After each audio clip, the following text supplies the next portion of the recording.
Blog Talk Radio.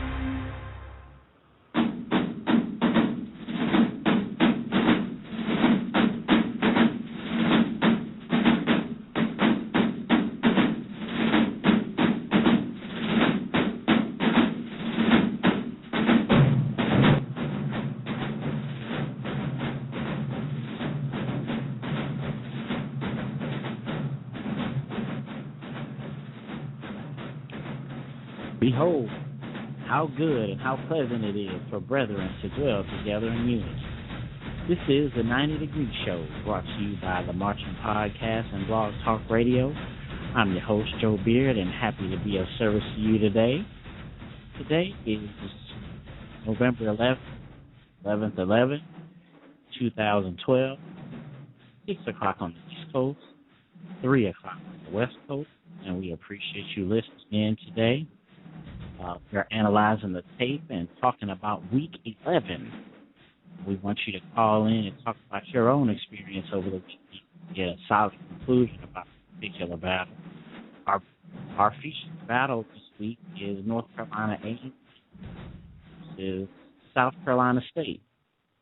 Always a tradition to see these schools play each other, and it's always a good band matchup. We may have one of our co-hosts calling in. We're not sure, but I may be doing the show solo today, and that's all good.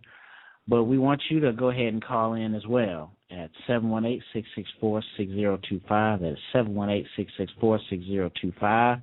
You can email the show, marchingpodcast@gmail.com, or tweet us at marchingpodcast. You can go to the website, www.themarchingpodcast.com, and vote on who you thought gave the better overall performance in our featured battle. I'll post the results on our blog, The Marching Blogcast, and that is at blog4, that's blog, the number 4, .themarchingpodcast.com, or you can get to the blog from our website on the top left of our page, of our front page. This is the time we say what's going on to our co-host, but we will skip that introduction, and we will go ahead and read the results from last week of the Fountain City Classic, and that is Alabama A&M, and I'm sorry, that is Albany State. I always get Alabama A&M and Albany State mixed up because they're both claimed to be ASU, but it's the Fountain City Classic. It is Albany State versus Fort Valley State. I will get it together. Also, let me go ahead and give a shout-out to a good friend of mine. That is Jack Luhart, representing the good old Peoria, Illinois. That is also feminine to my neck of the woods, being from St. Louis. We both work out here at ESRI out here in Southern California, and he has let me use his facility, his home, that is, today. We really appreciate Jack's help. Because I am a family man and I do not broadcast this podcast from a great municipality anywhere, but from my crib. And the wife needs the crib today for her and her friends, and we appreciate having friends, and we appreciate you, Jack, so thanks, man. The results from last week, and it looks like we have a caller. We don't know who it is, but let's go ahead and read. Caller, if you're listening, hold on tight for us. The results from last week, they give it to Albany State with 3% of the vote. I'm sorry, not 3%. It was actually 3 votes, but 100% of the vote. They all voted for Albany State, and it looks like that's across the board. Let's go ahead and take this call right fast. We don't want to keep anyone on hold. It's someone from the 904 area code. Go ahead and call in and tell us your Week 11 experience today. Hello, caller, you there? Yeah. Okay, what's going on? Can you go ahead and give us your name and what was your Week 11 experience? All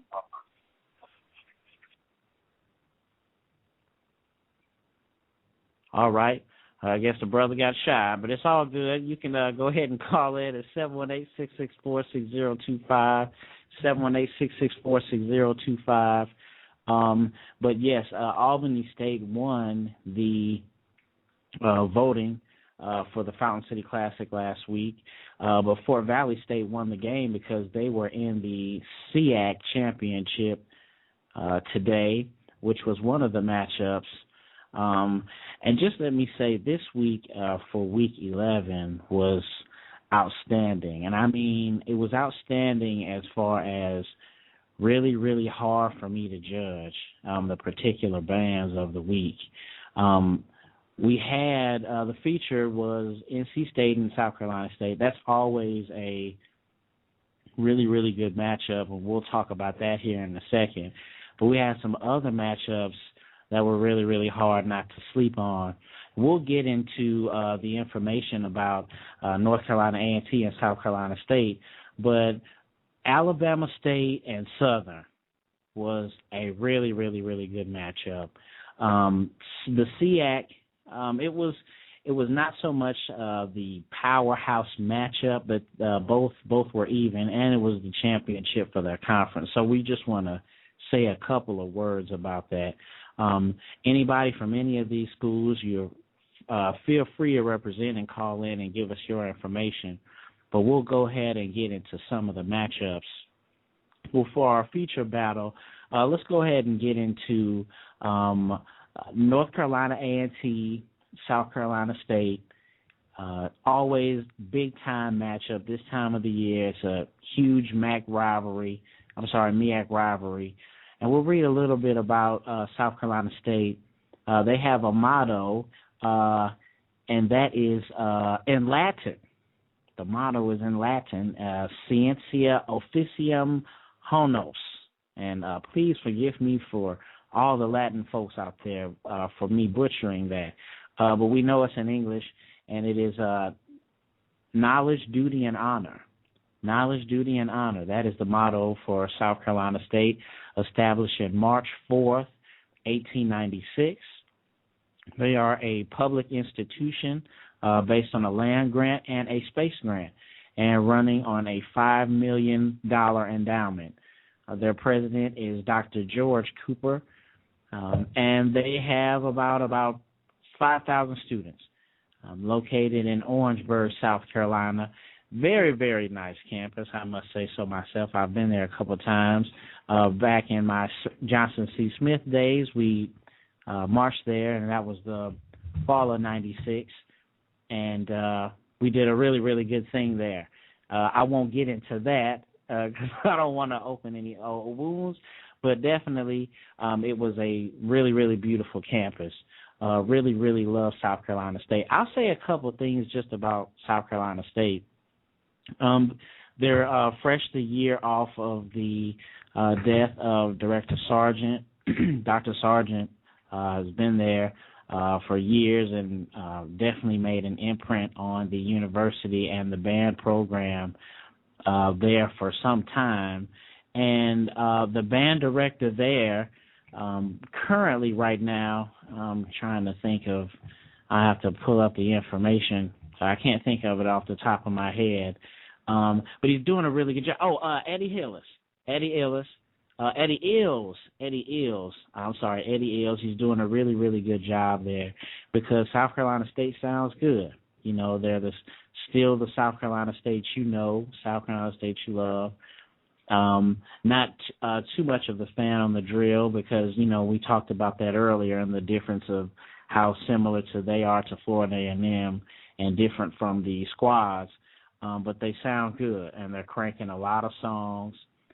They were in a really, really good battle this year with Bethune-Cookman, probably one of the best of the year. But they're just a great school. So coming into this matchup, you know, it's really, really good to see these two. I mean, you know, not only I talked about earlier this week being really, really hard to judge, but also it's the end of the year. So bands are in their full swing. You know, you're getting your peak performance, you're getting your peak sound, you know, all of the ideas for the dancing routine, any adjustments being made on the drill, all of that's being made right now. So you're getting your power punch of the bands. So go ahead and call in 718-664-6025. The 90 Degree Show, we're talking week 11. We talked a little bit about South Carolina State. Let's talk a little bit. I'm sorry, and they're also compete Division One. Division One. It used to be the old 1AA. Now, currently, the FCS. The FBS is the Division 1A, old Division 1A ranking, but South Carolina State Division 1. They're the Bulldogs. North Carolina A&T, also from the MEAC conference, also competing in the FCS. I will get that out of the way now, so I won't forget. Location in Greensboro, North Carolina. They have a stadium that they brag about, Aggie Stadium, that's very, very important to that campus. Colors are blue and gold. South Carolina State's colors were, I think they are red, white, and blue. And North Carolina A&T, the baseball, they actually have a baseball stadium as well, too. They have a really, really nice campus. I guess that's what I'm alluding to. And really, really excited about this matchup. I mean, it's something that people always brag about in the States, in the Carolinas, especially when I was there at Smith. But both schools thought we had some more information about North Carolina A&T, but we'll update that later. But the band director, really, really clean band. I mean, and this is down to really the nitty-gritty of all of basically what we're talking about here. But Kenneth Ruff is doing an outstanding job, and he has a assistant band director, Bill Millsap. Bill Millsap was the director at Dudley High School when I was there at Smith. Dudley was crankin, just let me say. He also went off, I believe he was at Central State. I got to double check that information, but he was in the movie with David Chappelle. And David Chappelle was in the movie with the Black College Band. The high school band. He brought the high school band, so it wasn't Central State, but it was from around that area. He brought the high school band there. Killing Me Softly, that's what it was.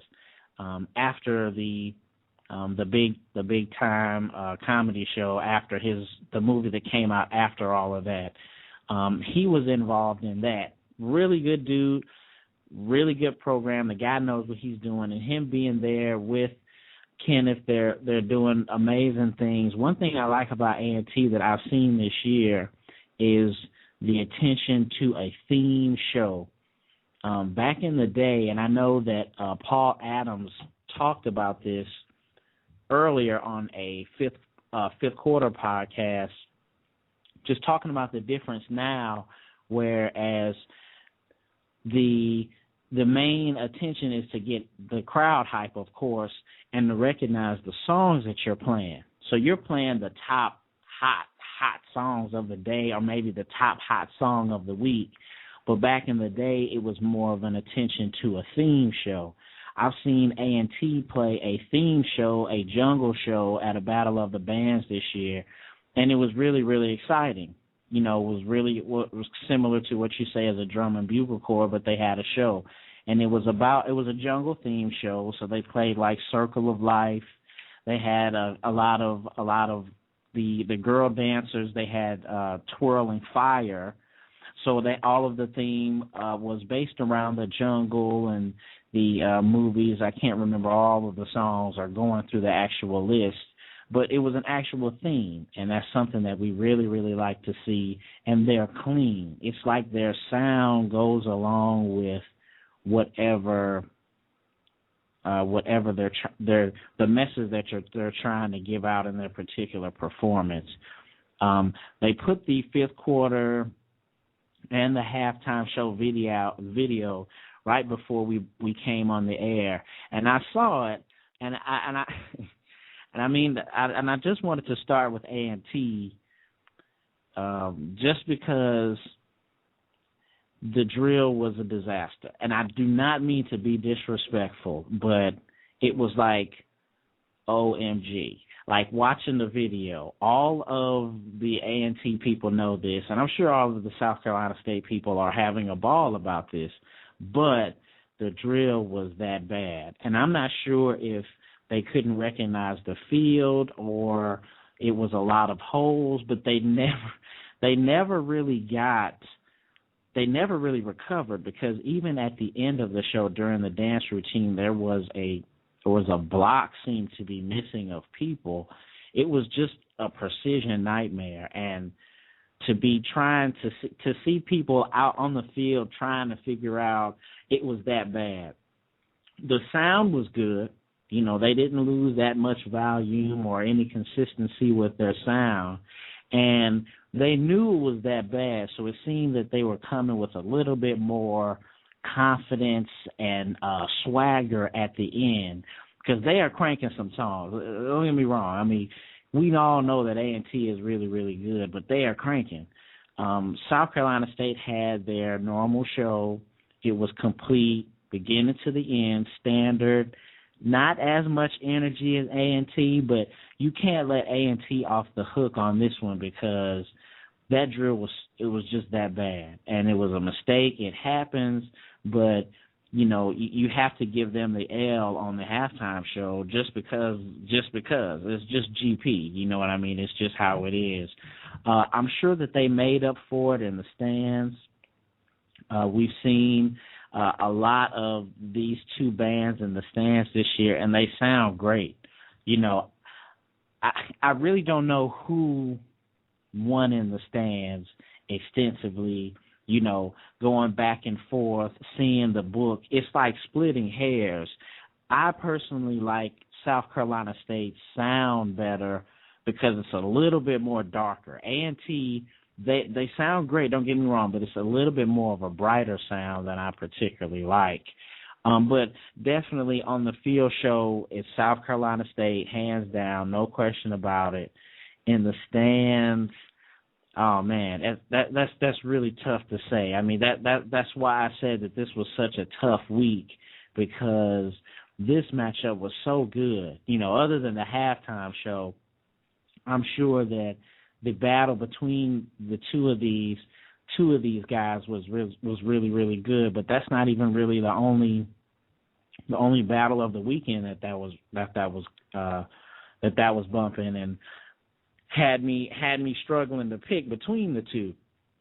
I didn't find any video of the fifth quarter between A&T and South Carolina State, but, you know, we've seen so much tape of them. You know, they probably played Pretty Brown Eyes, and A&T has some great songs that they're really, really cranking. I'm trying to think of one song that they're doing now. I just want to think, Lately by Jodeci. Yes, they were not playing Lately by Jodeci at the beginning of the year. They have came into their own in that song, so that's scary. Like, to play Lately and then throw back Pretty Brown Eyes, I mean, that is true, to be in the middle of the field. That I'm sure that's the true essence of, you know, our marching spirit in 2012 especially. I'm sure that was the bomb. I don't know who played it better, and hopefully there were no drastic, there were no disasters, between either song. So I don't know. I will have to leave that up to you, or people calling in, or people responding on the blog. So we all know that South Carolina State won the drill, or the feature show, halftime show. Let me know what you think about the stands. Maybe it's something I'm missing. School me, break me down. We have some other some other matchups to talk about. Alabama State Southern. Crunk. It's just a massive slap in the face, force. I am going to be louder than you. No, I'm more of a man than you type of. More of a bandsman, because, it's feminine as well.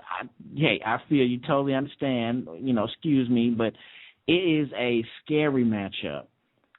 We all know that, both of these bands are coming with the sound, they're coming with the swagger, and you're not going to expect too much clarity or cleanliness, so to speak, but it is going to be something you are going to have a good time. It is going to be a dope matchup.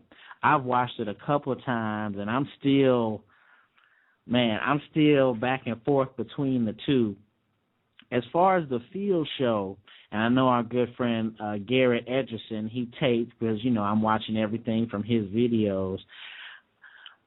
So we like Southern more on the field. We talked about this in earlier podcasts, especially our Magic City podcast about Alabama State and Alabama A&M.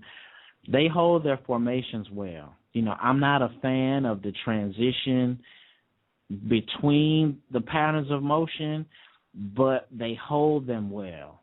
And, they do use their numbers, but they look good.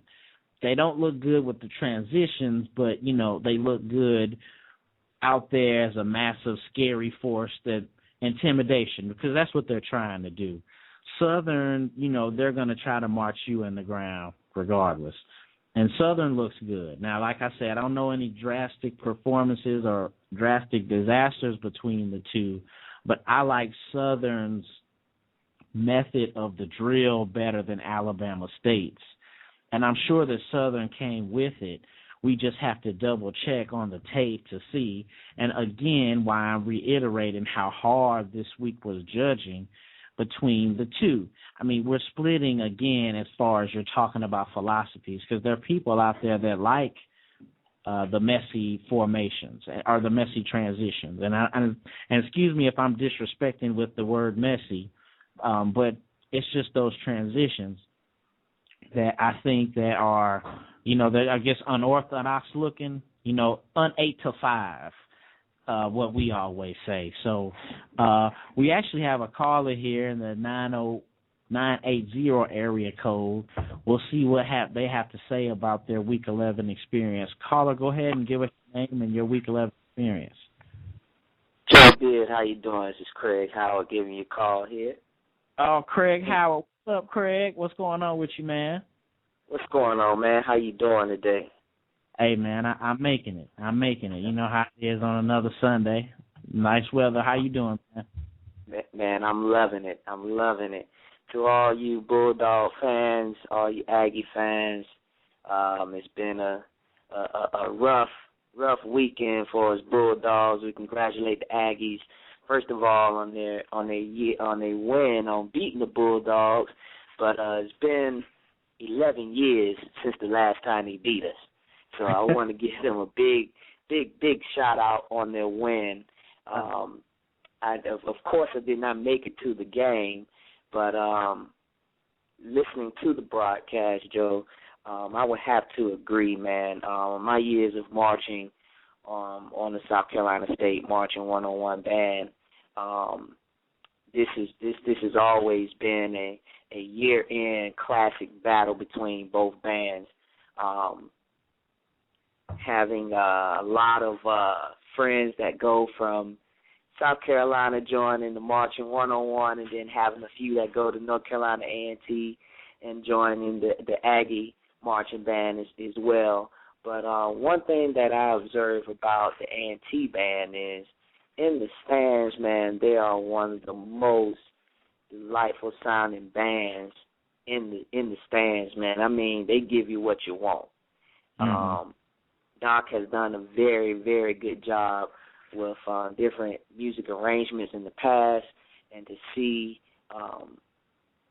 alumni to actually be the directors of the band, such as Mr. Millsap, who's actually a Keenan High School alumni. Shout out to him, and being able to carry on the tradition of the Aggie band. One of my favorite of all times, man, that I hear them play is "Skin I'm In," man, and they are very, very, very, very loud in the stands. As far as drill, I think sometimes they're a little conservative.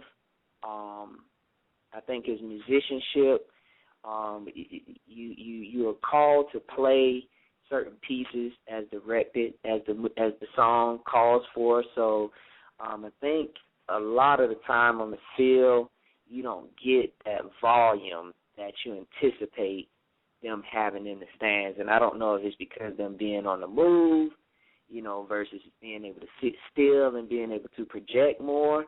I don't know if it's just the note articulation. Did you drill this year? Actually, I have not. Oh, it was bad. It was bad. Yeah. I mean, you got to check it out. I mean, it's not like saying that they were bad, but something was wrong where either someone was missing or they didn't see a line on a field or something that they used as some type of like landmark for like the pivotal part of their show. They just did not find it.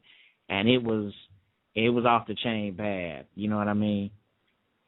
Yeah, and I mean that's not normally Aggie Pride tradition.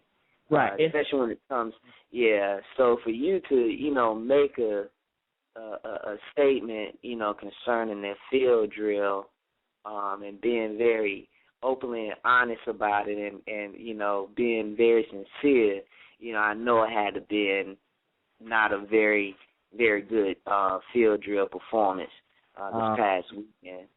You don't like that you do not want to see. You know what I mean? Yeah. You don't want to anybody. You want to battle someone, you want to beat them, but you don't want to see them lose out like that. Right. Now on the other hand, South Carolina State marching 101 under the direction of Dr. Ellis, he has really turned the marching 101 band program around. From the sound, I mean, when you can hear a band playing with precision, with the bell fronts going from end zone to end zone and not being bell front, I mean, that is loud. But right quick, because I got to wrap up because we only got 3 minutes left on the show. I saw a tape from them from the back. I saw a couple of tapes, but the one from the back I saw, and it was, of course, muffled, but you still heard the complete sound of the band. You know what I mean? So that was like another edge that I had to get at South Carolina State. Right quick, Craig, who do you think won the battle, man? North Carolina A&T or South Carolina State? And I'm going to have to go at the home team, the marching 101. Marching 101 Bulldogs. I feel you, Square. That's what's up, Square. Well, man, good to hear from you, man. Thanks for the call in, man. I'm sure I'll be hollering at you this week sometime. I appreciate it, bro. All right, man. You take care. Good old Craig, man. We were really glad to hear from Craig, and he's out here in Arizona. I think he called in before. But, yeah, he's out here definitely representing the Marching 101. It's good to hear from him. We're running out of time at the end of the show. I wanted to talk a little bit about the SIAC Championship, Fort Valley State, Tuskegee. Both bands full of energy, full of pride, and I'm not being disrespectful, but not a lot of intonation and a lot of blaring. I mean, neither band sounds the bomb. Fort Valley State plays with me. Sometimes I hear Fort Valley State and I'll be like, oh, they're good. Like, oh, I'm listening, and then I hear them again, and then I'm like, I was kind of expecting the same thing from our last week's matchup with Albany State. I thought that was going to be a really good matchup, and Fort Valley State was going to be there. We're wrapping up and getting close to the end, but between the two, I did not see a lot of precision in Tuskegee or Fort Valley's drill over a consistent period of time. I think Tuskegee is losing out on sound due to some instrumentation, like lack of the instrumentation. So it's probably Fort Valley on the edge of that they're more powerful and they're louder. They're blaring a lot of some things, but they just have more of a force to do. Some are equally that precious and prideful and out there.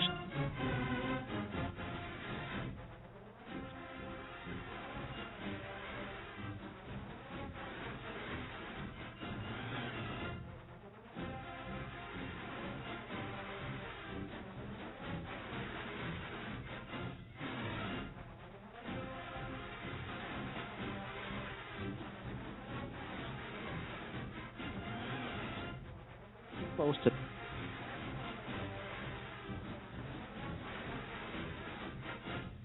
out.